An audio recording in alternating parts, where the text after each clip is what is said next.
성경 말씀은 마가복음 8장 1절에서 10절, 마태복음 15장 32절에서 39절, 제목은 칠병이어 떡 7개와 생선 2마리입니다. 마가복음 8장 1절, 그 무렵에 또 큰 무리가 있어 먹을 것이 없는지라 예수께서 제자들을 불러 이르시되 내가 무리를 불쌍히 여기노라. 그들이 나와 함께 있은지 이미 사흘이 지났으나 먹을 것이 없도다. 만일 내가 그들을 굶겨 집으로 보내면 길에서 기진하리라. 그 중에는 멀리서 온 사람들도 있느니라. 제자들이 대답하되 이 강야 어디서 떡을 얻어 이 사람들로 배부르게 할 수 있으리까? 예수께서 물으시되 너희에게 떡 몇 개나 있느냐? 이르되 7 이로소이다 하거늘 예수께서 무리를 명하여 땅에 앉게 하시고 떡 7개를 가지사 축사하시고 떼어 제자들에게 주어 나누어 주게 하시니 제자들이 무리에게 나누어 주더라. 또 작은 생선 2마리가 있는지라 이에 축복하시고 명하사 이것도 나누어 주게 하시니 배불리 먹고 남은 조각 7 강주리를 거두었으며 사람은 약 4,000명이었더라. 예수께서 그들을 흩어보내시고 곧 제자들과 함께 베오르사 달마누다 지방으로 가시니라. 최근에 기술이 발전하여 사람들은 편리한 세상에 살고 있습니다. 불과 40년 전만 해도 사람들이 전화기를 주머니에 넣고 다니면서 서로 통화를 할 수 있을 것이라고는 상상을 하지 못하였습니다. 이제는 만나고 싶은 사람을 언제든지 직접 통화하고 문자를 보내고 영상 통화를 할 수 있는 시대에 살고 있습니다. 하지만 40년 전에는 만나고 싶은 사람에게 직접 연락을 취할 수 있는 방법은 상당히 제한적이었습니다. 만날 날짜와 장소를 적은 편지를 보내어서 1, 2주 후에 만나는 방법이나 길거리에 세워져 있는 공중전화를 이용하여 통화하고 싶은 사람의 집에 전화를 하여 통화하는 방법이었습니다. 하지만 이럴 경우에 전화를 하면 대부분의 전화는 만나고 싶은 사람의 부모님이 전화를 받기 때문에 누구를 바꾸어 달라고 요청하면 당신은 누구입니까? 무슨 용무로 만나고자 합니까? 라고 꼬치꼬치 캐물어서 입장이 매우 난처한 상황에 처하게 됩니다. 이제는 현대가 기술의 발전으로 인하여 아주 편리한 세상을 살다 보니 현대인들은 참을성이 부족하고 상대방을 배려하는 인성이 매우 부족함을 자주 느끼게 됩니다. 얼마 전에는 어떤 분이 밤 11시에 하나도 중요하지 않는 내용을 카톡으로 보내왔습니다. 마침 그 시간에 잠은 자고 있지 않았지만 내일 무엇을 할까 생각하고 있었던 시간이었습니다. 상대방이 지금 이 늦은 시간에 무엇을 하고 있을까를 조금이라도 생각해 보았다면 이렇게 중요하지 않는 문자를 무작정 카톡으로 보내는 일은 하지 않았을 것입니다. 과학 문명이 발달함에 따라 점점 사람들은 자기 중심적으로 자기 편리함 중심으로 변하고 있다는 생각이 들었습니다. 이렇게 저와 여러분은 첨단 현대 문명의 시대에 살고 있는데 반하여 오늘 본문 말씀에 나오는 사람들은 AD 29년 초에 예수님의 말씀에 굶주려서 집에 가지 않고 사흘이나 예수님의 말씀을 들으면서 데가볼리 지방의 들판에 머물고 있었습니다. 모인 군중의 수는 여자와 어린아이를 제외하고 4,000명이었습니다. 이 당시의 유대인들은 사람의 수를 헤아릴 때 여자와 아이들을 계수하지 않았습니다. 그러나 이들을 모두 포함하면 약 1만 5천 명 정도 되는 사람들이 모여서 3일 동안 준비해간 음식들을 모두 비우고 마땅한 잠자리도 없는 혹독한 추위 속에서 이틀이나 밤을 지새우는 어려움 속에서도 예수님의 말씀을 간절히 사모하면서 지내고 있었습니다. 그런데 왜 이 사람들은 이렇게 하나님의 말씀을 간절히 소망했습니까? 오늘날 성도님들 보면 일주일에 한 번 교회 나가서 말씀 듣는 것도 힘들어하고 왜 설교 말씀이 이렇게 30분씩이나 길게 합니까? 라고 불평하고 집중하지 못하는데 과연 어느 것이 정상입니까? 분명 하나님의 말씀을 갈망하지 않고 말씀에 순종하지 않는 것은 비정상입니다. 이러한 비정상적인 모습을 꾸짖으면서 여러분은 고난을 견디며 맡겨진 전도자의 일을 완수하라고 사도 바울은 디모데후서 4장 1절에서 5절에서 말씀하였습니다. 나는 하나님과 그리스도 예수님 앞에서 그대에게 엄숙히 명령합니다. 그리스도께서는 다시 오셔서 산 사람과 죽은 사람을 심판하시고 그의 나라를 세우실 것입니다. 그대는 어떤 형편에서든지 항상 말씀을 전하시오. 끝까지 참고 가르치면서 사람들을 책망하고 꾸짖어 올바로 살도록 권하시오. 사람들이 바른 교훈을 듣지 않고 오히려 자기 욕심을 따를 것이며 자기들의 길을 즐겁게 하는 교사들의 말을 들으려고 그들에게 모여들 때가 올 것입니다. 그들은 진리를 외면하고 쓸데없는 이야기에 귀를 기울일 것입니다. 그러나 그대는 모든 일에 자제하며 고난을 견디며 전도자의 일을 하며 맡겨진 직무를 완수하시오라고 말했습니다. 오늘 본문 말씀은 예수님께서 갈릴리 호수 근처 산에 올라서 기먹고 말 더듬는 사람, 다리 저는 사람, 장애인, 맹인, 말 못하는 사람을 고치신 후에 많은 사람들과 3일 동안 생활하면서 아픈 병자를 치료하시고 하나님의 복음을 전하신 중에 일어난 소위 칠병이어의 이적 사건이라고 불리고 있습니다. 떡 7개와 작은 생선 2마리로 4,000명이나 되는 장정을 배불리 먹이시고 남은 조각이 7광줄이나 되는 은혜의 시간이었습니다. 이 칠병이어의 사건은 마가복음 8장 1절에서 10절과 마태복음 15장 32절에서 39절에 기록되어 있습니다. 이 사건을 통하여 예수님께서 얼마나 인간을 사랑하시는지를 알 수 있으며 다시 한번 저와 여러분이 하나님의 말씀을 사모하며 말씀에 순종하며 말씀대로 살아가기로 작정하는 시간이 되면 좋겠습니다. 첫 번째, 예수님은 여러분의 삶을 책임져 주시는 분이십니다. 마가복음 8장 2절과 3절, 마태복음 15장 32절 보면 예수님은 제자들을 불러서 군중들이 나와 함께 있은 지가 벌써 3일이 되어 이제 먹을 것이 없으니 나는 많은 사람들을 불쌍히 여긴다. 저 사람들을 굶겨서 그대로 보내고 싶지 않다. 이들 가운데에는 먼 데서 온 사람들도 있으니 만일 굶겨 보낸다면 가는 길에 쓰러질지도 모른다고 말씀하신 내용이 나옵니다.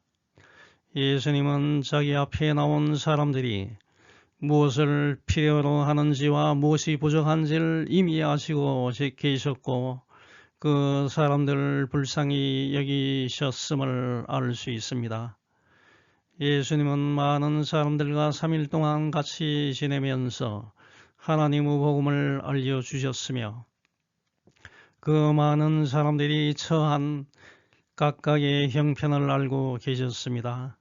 그 사람들 수중에 양식이 떨어진 것까지도 알고 계셨습니다. 또한 멀리 떨어진 곳에서 이곳에 온 사람들이 누구인지도 알고 계셨습니다. 만일 그 사람들에게 먹을 것을 주지 않고 그냥 집으로 돌려보내면 가다가 기진하여 쓰러질 것이 분명하였기 때문에 예수님은 지금 이 상태로 그냥 보낼 수 없다고 말씀하셨습니다. 즉 예수님은 우리가 처한 모든 형편을 속속들이 자세히 알고 계십니다. 예수님은 우리 인간이 갖는 모든 어려움을 알고 계셨기 때문에 죄가 없으시지만 육신을 입고 이 땅에 저와 여러분을 찾아오신 것입니다. 이 말씀을 통하여 예수님은 사람들의 영혼 문제뿐만 아니고 육신적인 문제에 대해서도 많은 관심을 가지고 있음을 알 수 있습니다. 예수님은 영적인 성숙과 함께 육신적으로도 건강하여 영육간에 온전한 삶을 살아가길 희망하십니다. 예수님의 이 땅에서 사역을 살펴보면 예수님은 자신에게 다가오는 온갖 종류의 병자들을 한 사람도 빠짐없이 늦은 시간까지 깨끗하게 고쳐주셨습니다. 이것은 예수님의 사람에 대한 자비하심과 사람들이 육체적인 질병 없이 이 땅에서 건강하게 살아가라는 것을 암시하고 있습니다. 저와 여러분의 몸은 성령님이 거주하시는 하나님의 거룩한 성전이며 하나님의 뜻을 성취하는 도구이기 때문에 중요합니다. 결코 저와 여러분은 자신의 몸을 함부로 다루어서는 안 되고 건강하게 잘 보존하도록 힘을 써야 합니다.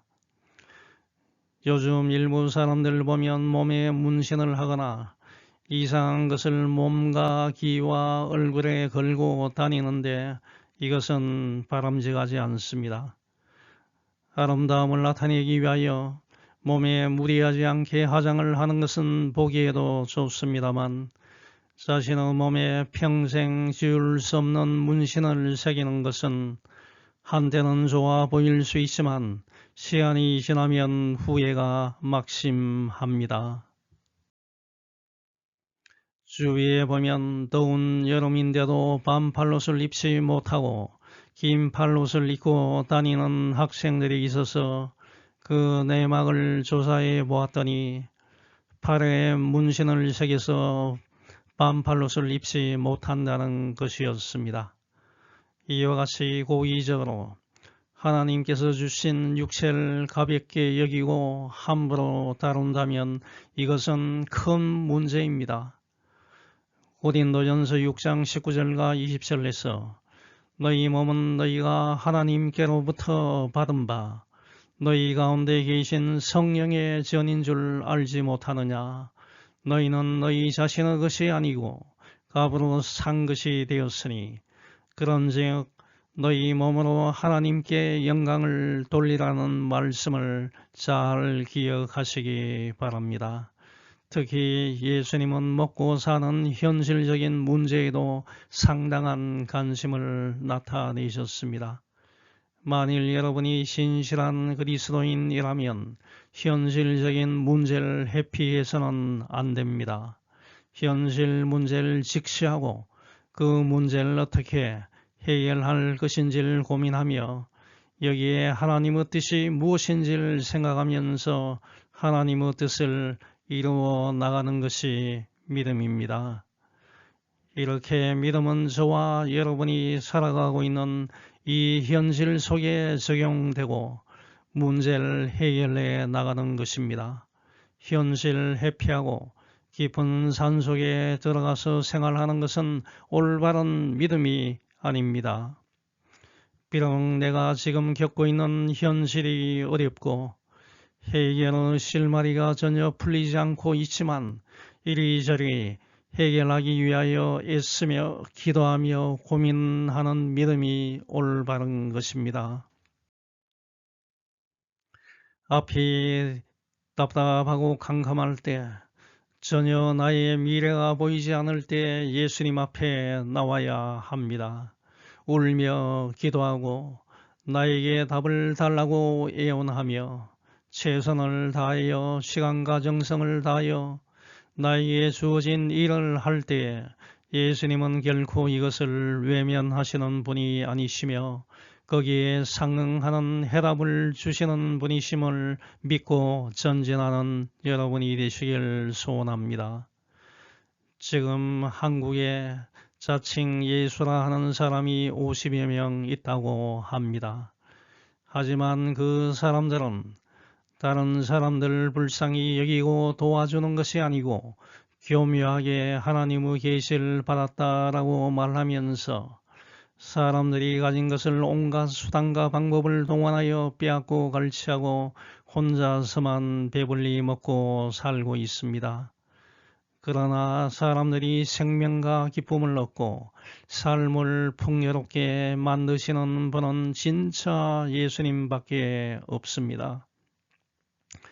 요한복음 10장 10절 도둑이 오는 것은 도둑질하고 죽이고 멸망시키려는 것뿐이요 예수님이 온 것은 양으로 생명을 얻게 하고 더 풍성히 얻게 하려는 것이라고 말하고 있습니다.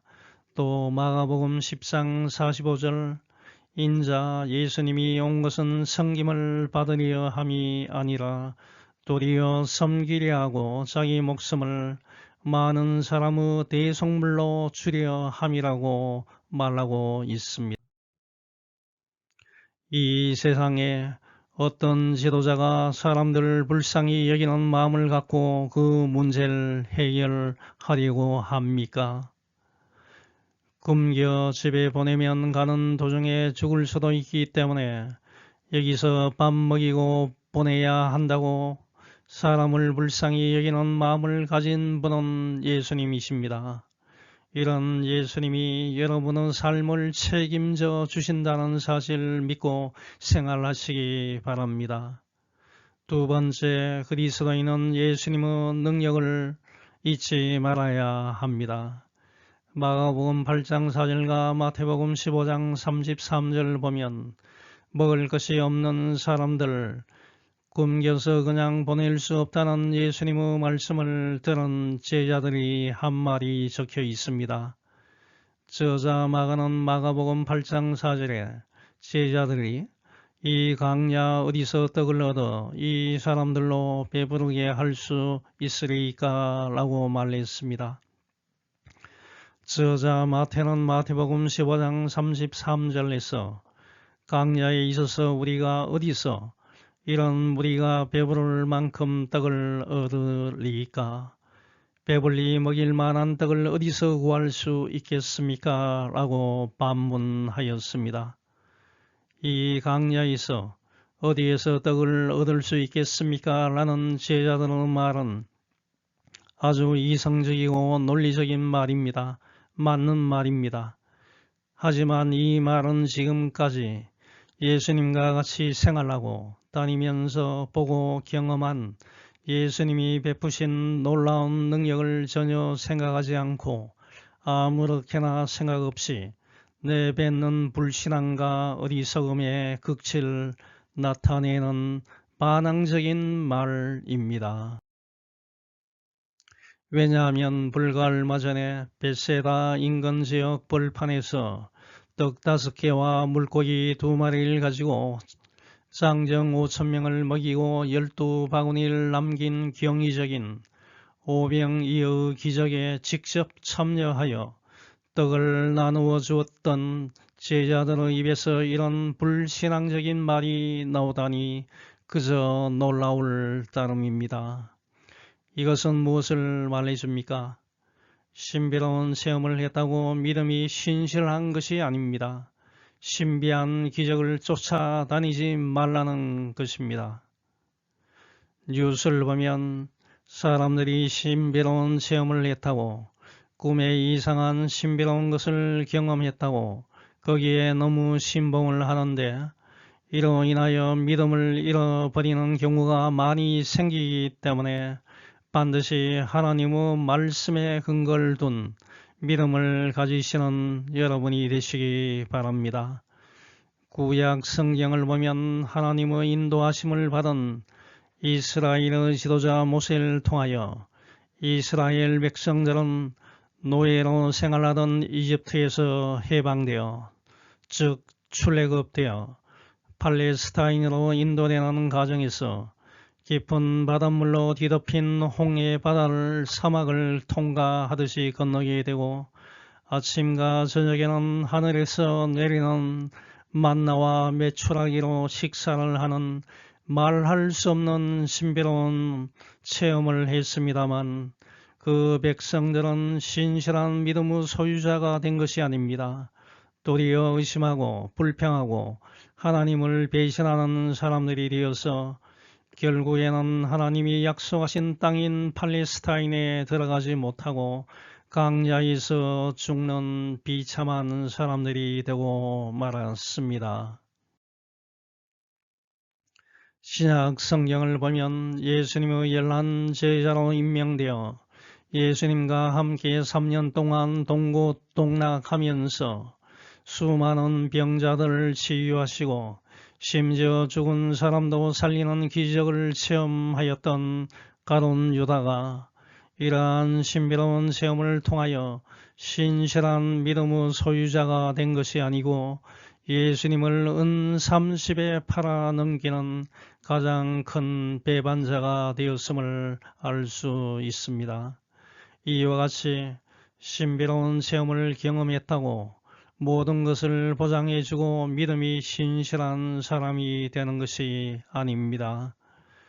요한복음 20장 24절에서 29절 보면 예수님의 제자 중에 한 사람인 디두모라 불리는 도마는 죽으신 지 3일 만에 부활하신 예수님께서 오셨을 때 함께하지 못하였는데 다른 제자들이 도마에게 우리가 예수님을 보았다라고 말하니 도마가 내가 예수님의 손의 못자국을 보며 내 손가락을 그 못자국에 넣으며 내 손을 그 옆구리에 넣어보지 않고는 믿지 아니하겠다고 말하였습니다. 8일 후에 도마를 포함한 제자들이 집에 있을 때 예수님께서 나타나셔서 너희에게 평강이 있을지어다. Peace be with you 라고 말씀하시고 도마에게 내 손가락을 이리 내밀어 내 손을 보고 내 손을 내밀어 내 옆구리를 넣어보라. 그리하여 믿음 없는 자가 되지 말고 믿는 자가 되라고 말씀하시자 도마가 나의 주님이시여 나의 하나님이십니다. My Lord and my God 이라고 고백하였고 예수님께서는 너는 나를 본 거로 믿느냐? 보지 못하고 믿는 자들은 복되도다 라고 말씀하셨습니다.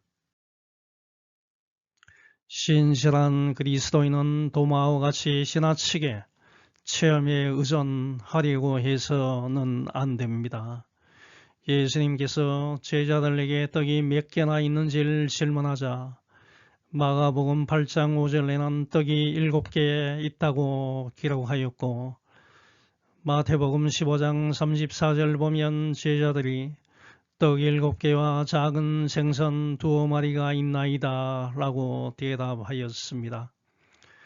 마가는 떡이 몇 개 있는지를 묻는 예수님의 질문에 제자들이 떡에 대해서만 대답한 것을 기록하였고 그 이후에 마가복음 8장 7절에 또 작은 생선 2마리가 있다라고 소개를 하고 있어서 마태와 마가의 기록은 동일합니다.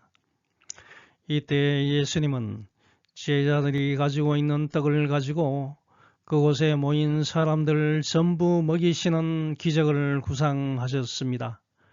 물론 떡이 하나도 없어도 예수님은 천지를 주관하시는 분이시기 때문에 그곳에 모여있는 모든 사람들을 배부르게 먹일 수 있습니다. 그럼에도 불구하고 예수님께서 제자들이 가지고 있는 떡으로 기적을 일으키려고 하신 이유는 제자들로 하여금 예수님이 만드는 역사에 참여시키려고 하셨기 때문입니다. 예수님께서 행하신 이 땅에서 사역을 살펴보면 예수님은 독단적으로 일하지 않으시고 항상 제자들과 함께 제자들 자신이 행하는 사역에 참여시키고 제자들을 통하여 일하신 것을 볼 수 있습니다. 이렇게 하심으로써 제자들이 예수님의 영광에 참여할 수 있는 길을 여신 것입니다. 마태복음 20장 1절에서 16절 보면 자칭 포도원 품꾼 비유가 나옵니다. 천국은 자기 포도원에서 일할 일꾼을 고용하려고 이른 아침에 집을 나선 어떤 포도원 주인과 같습니다. 그는 일꾼들에게 하루에 한 데나리온, 데나리온은 무게가 3.8g인 로마의 은 동전입니다.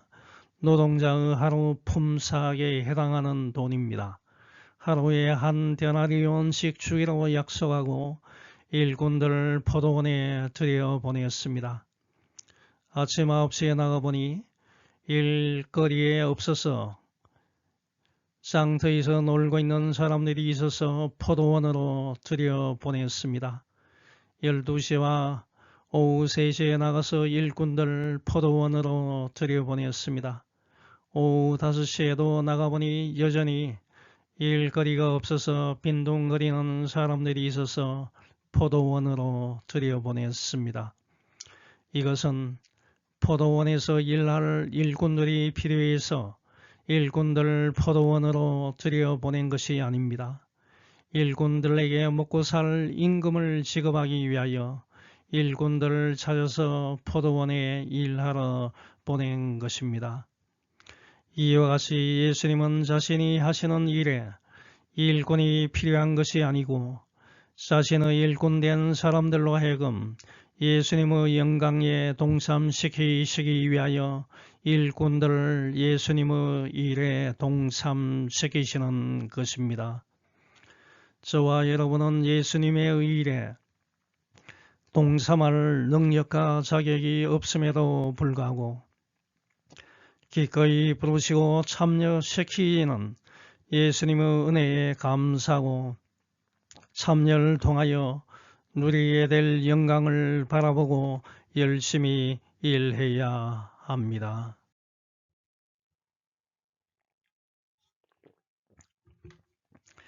이 강야 어디서 떡을 얻어 이 사람들로 배부르게 할 수 있으리까? 라고 부정적으로 말한 제자들의 모습이 저와 여러분의 모습이 아니겠습니까?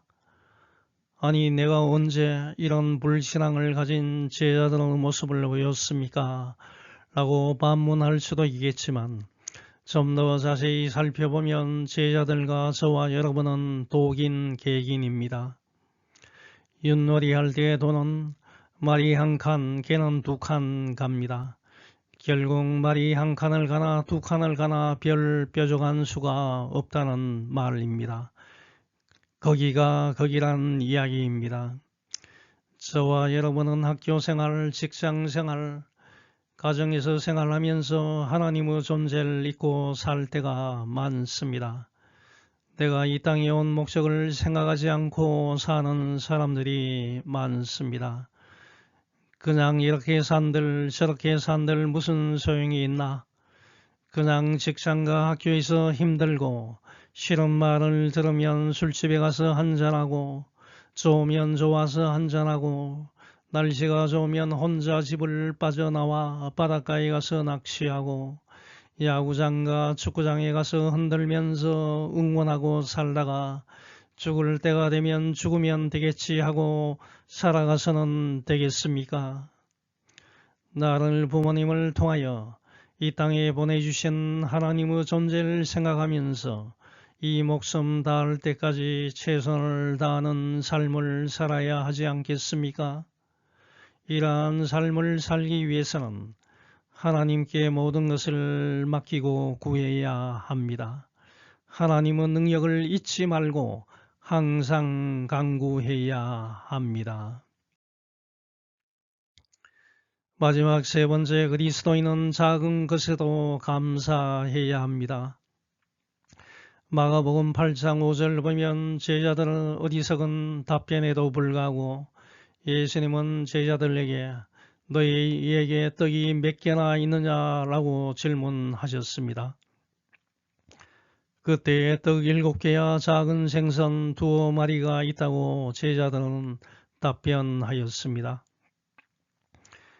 이에 예수님은 사람들을 명하여 땅에 앉게 하시고 먼저 떡 7개를 가지고 축사하시고 떼어서 제자들에게 주어 사람들에게 나누어 주게 하셨으며 또 작은 생선 2마리를 축복하시고 사람들에게 나누어 먹게 하였더니 여자와 아이를 제외하고 남자 장정 4,000명이 배불리 먹고 남은 조각이 7강주리가 되었습니다.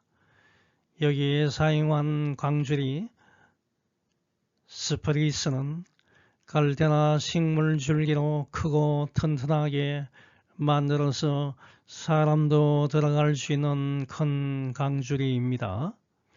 사도행전 9장 25절 보면 다메섹에 사는 유대인들이 사도 바울을 죽이려고 밤낮으로 성문을 지키자 제자들이 사울을 강주리에 담아 성벽에 달아 내렸는데 이때 사용한 강주리가 바로 칠병이어 기적 때 사용한 강주리와 같은 것입니다.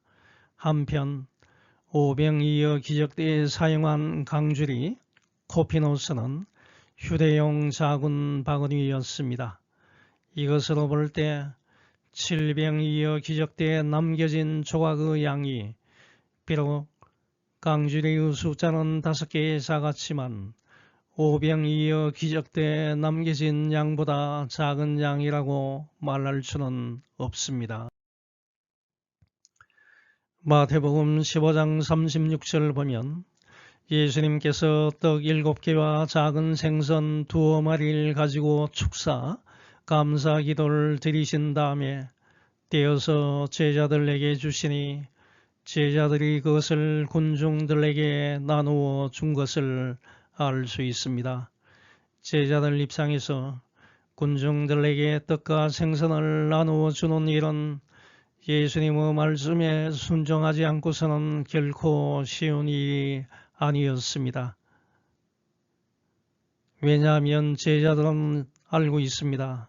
지금 예수님 손에는 떡 7개와 생선 2마리밖에 없기 때문에 예수님께서 여기에 모인 여자와 어린아이를 제외한 남자 장정 4,000명을 먹인다는 것은 인간적으로 볼 때 불가능하기 때문입니다. 이러한 생각에 사로잡혀 있음에도 불구하고 제자들은 아무런 불평을 하지 않고 예수님께서 떼어주시는 떡과 생선을 사람들에게 나누어 주는 일을 순종하여 실행함으로써 놀라운 결과를 도출하였습니다. 순종은 하나님과 인간 사이에 있어서 가장 기본적이며 중요한 것입니다. 창조주이신 하나님과 피조물인 인간 사이의 올바른 관계는 피조물인 인간이 하나님께 순종할 때 성립하는 것입니다.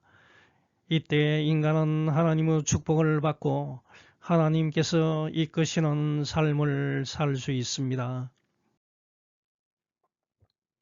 하나님은 순종하는 사람들을 축복해 주셨음을 성경을 통하여 알 수 있습니다. 창세기 6장을 보면 노아 이야기가 나옵니다.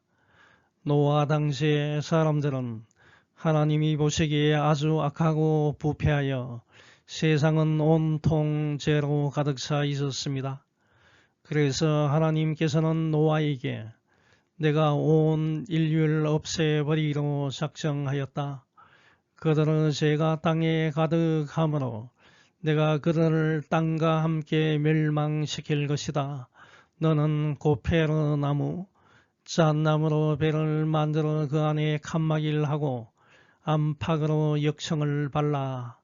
라는 하나님의 모든 명령에 순종하여 배를 만듦으로써 모든 것들이 멸망되는 홍수 심판 와중에도 노아는 구원을 받을 수 있었습니다.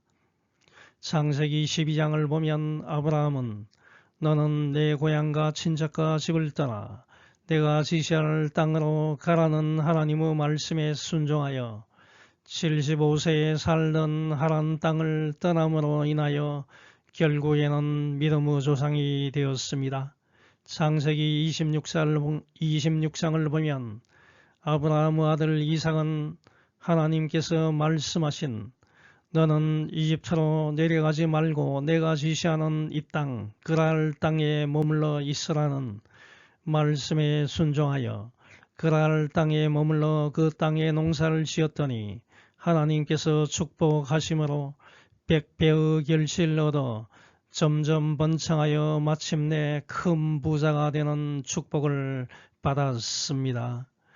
이와 같이 하나님의 말씀에 순종하게 되면 축복을 받게 됩니다. 하나님의 말씀이 인간의 지식과 이성적 판단으로는 맞지 않는 것 같이 보일지라도 비록 더 많은 희생과 헌신을 요구할지라도 하나님의 말씀에 순종하면 여러분은 반드시 축복을 받음을 기억하시기 바랍니다.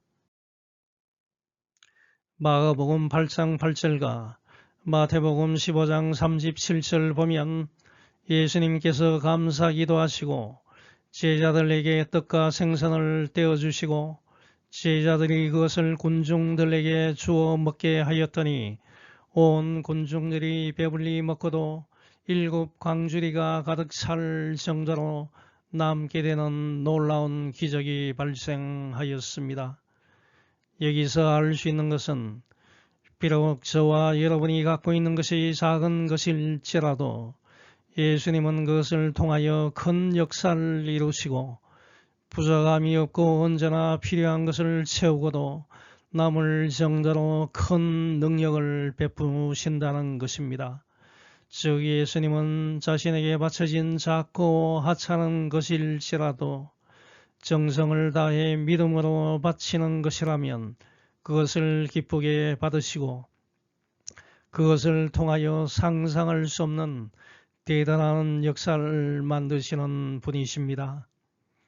예수님은 한 사람이 한 끼 식사할 정도의 떡을 가지고 하나님께 감사 기도를 드리시고 장정 4,000명이 먹고도 남는 식사를 만드셨습니다.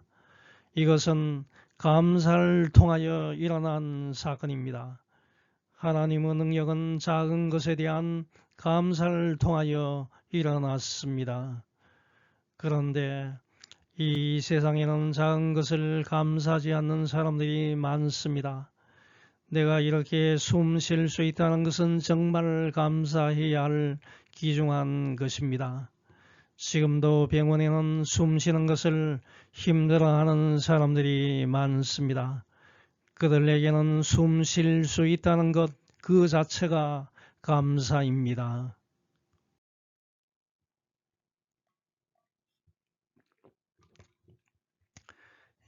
(2010년에) 저희 아들이 군대에 갔었는데 논산훈련소에서 첫 편지가 왔었습니다.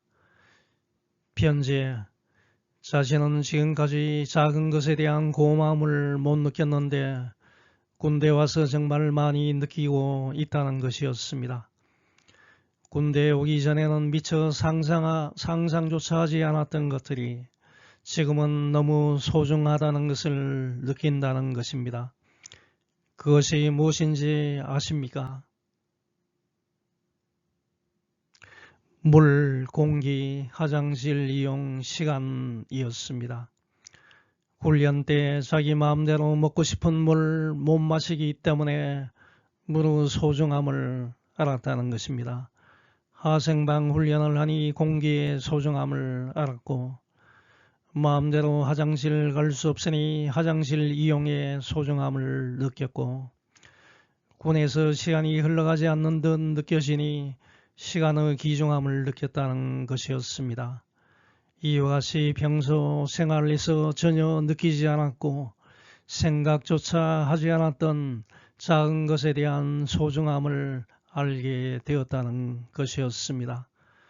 여러분은 지금 현재 건강하게 학교 다니는 것이 얼마나 감사한지를 알아야 합니다.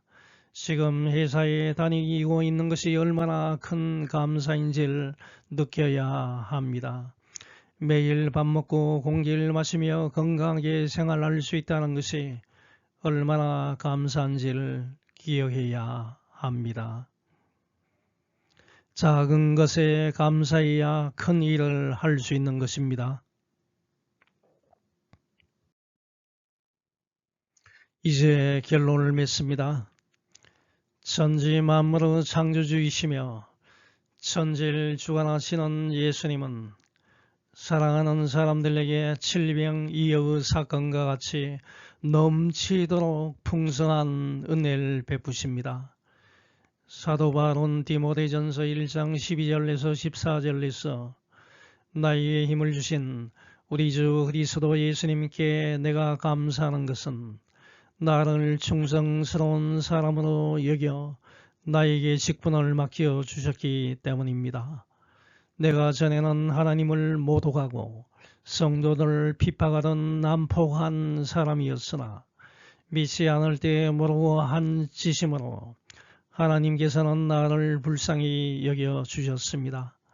우리 주님의 은혜가 그리스도 예수님 안에 있는 믿음과 사랑과 함께 나에게 풍성하게 넘쳤습니다. 라고 고백했습니다. 저와 여러분은 작은 것에 감사하며 하나님의 말씀에 순종하면서 야고보서 1장 5절에서 보듯이 여러분 가운데 누구든지 지혜가 부족한 사람은 하나님께 기도하십시오. 그러면 꾸짖지 않고 모든 사람에게 후하게 주시는 하나님께서 주실 것입니다. 를 믿고 기도하면서 생활하는 한 주간이 되시길 축원합니다. 아멘.